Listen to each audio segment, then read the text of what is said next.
truth is, it's not that hard to become a filmmaker. All you need is a phone and someone to perform, or you can perform yourself, and that's it, you're a filmmaker. This goes for any role. You don't really need like high budget, high equipment. Like you don't need all this equipment. You don't need all of that. You just need to do the action, and then you become a filmmaker. Of course, there's some roles out there where you do need the equipment in order to get good at it. Like for example, an editor. Obviously, you do need a computer to be good at editing. But even nowadays, we have editing softwares that you can be used on your phone. So you might also ask yourself, what about finding a filmmaking team? Is that also a challenge? No. Simply just talk to people who are into filmmaking. Simple as that. The school makes this so much easier. There's a lot of people you can talk to during school. So getting a team is not really hard. If anything, just read the book How to Win Friends and Influence People. If you do that, then yeah, you can make friends, and through those friends you can meet someone who likes filmmaking, and by finding someone who does filmmaking, you can work for them, and then through working with them you can network with other people who like filmmaking. And so that's how this whole social circle starts, and next thing you know, you have a full filmmaking team. But the challenge begins when you try to make filmmaking a full-time job, when you try to like make money off of filmmaking. Sure, you can become a filmmaker just by making a film, but what about going full-time? You got three options: freelancing, working for a company, or content creation. If you watched me for a while, you will know that I always recommend content creation because it leads to the most amount of freedom and also leads to a lot amount of money. But the other jobs could also lead to some money and some skills that could develop you as a person. Again, through freelancing and working in a company, you can learn to improve your networking skills. You can also learn from high-end individuals who already developed these skills, and they can teach you.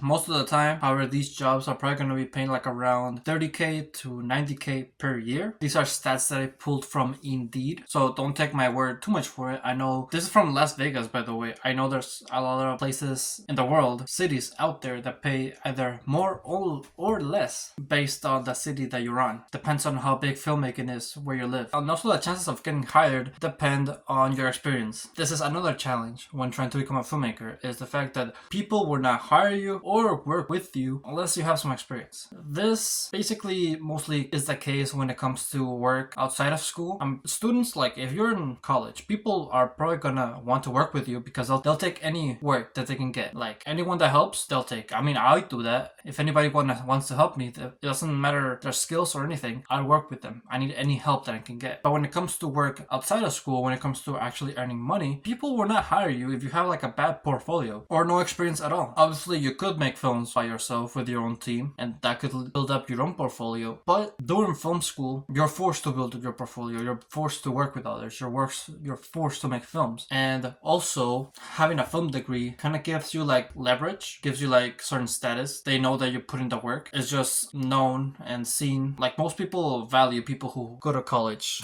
It's just a fact. Obviously, not everyone has to, but you know, it's just the way it is. Also, if you try to build a portfolio by yourself, that also leads to you getting the equipment yourself. During film school, they give you the equipment for you. Another challenge when getting hired and becoming a filmmaker is the fact that there's a lot of competition. Everyone wants your job, especially if it's like a high-end like company that everybody knows. People are gonna want that because they know they pay. But the truth is, only a select few will. Only a select few who have built their portfolio, or they just straight up get lucky. Even when making like a successful film, even if you like want to be nominated for the Oscar, there's a lot of people out there who worked really hard to make their film and are probably gonna surpass you. Even if you, I'm not saying this might happen, but if you slack off, if you don't put in the work as much as other people are, it could happen. And this doesn't just go for when trying to create your own film company, when trying to, you know, do your own thing, content creation. Even if you're trying to get hired for like a small company, film company job, there's still gonna be a lot of competition. Like you're not the first one getting interviewed. It still reminds me, like there was, even when it comes to like jobs that not a lot of people want, that are like low status, even people want those jobs. I remember still, I went for an interview at Cane's and I was like, okay, it's a slam dunk. I've had previous experience in the fast food industry. I'm a very presentable person. I'll do good. Turns out I did an interview with two other more people. Seriously, Cane's is a competitive field, and I just could tell that I wasn't gonna get the job because I was competing against other people who, while I don't think they were better than me, it's still competition. And this is especially the case when it comes to freelancing. If you don't have like a portfolio and really valuable skills, when it comes to freelancing, you will not get hired. Okay, you'll have to like go really low and get paid with like $20 per project. Like that's how low you have to go if you don't have like a good portfolio and good skills when it comes to freelancing. And even still, again, even at those low-end jobs, you're still gonna have competition. People are gonna want those jobs because they know that if they get hired and they do a good job, they could put that in their portfolio, and the chances of them getting hired in another job would be higher. It's all about competition. And so that's why you don't want to be left behind. You always want to be consistent, be disciplined, and get better. Because remember, there's someone out there who wants the same job as you, and they're going to keep working hard at it. They're going to wake up early every day. They're going to take a cold shower every day. They're going to work 6 hours or even more longer every day.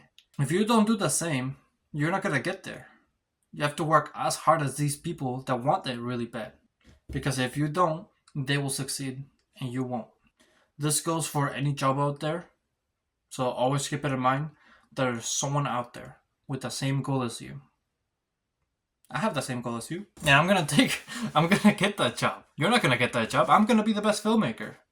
No. Screw that. Or show me or prove me wrong. Prove me wrong. You could also do that. But it's not gonna be easy. So yeah, with that, thank you for watching this video. If you liked it, make sure to leave a like. Subscribe if you're new or if you like my channel. And always remember to live your life like there's no tomorrow.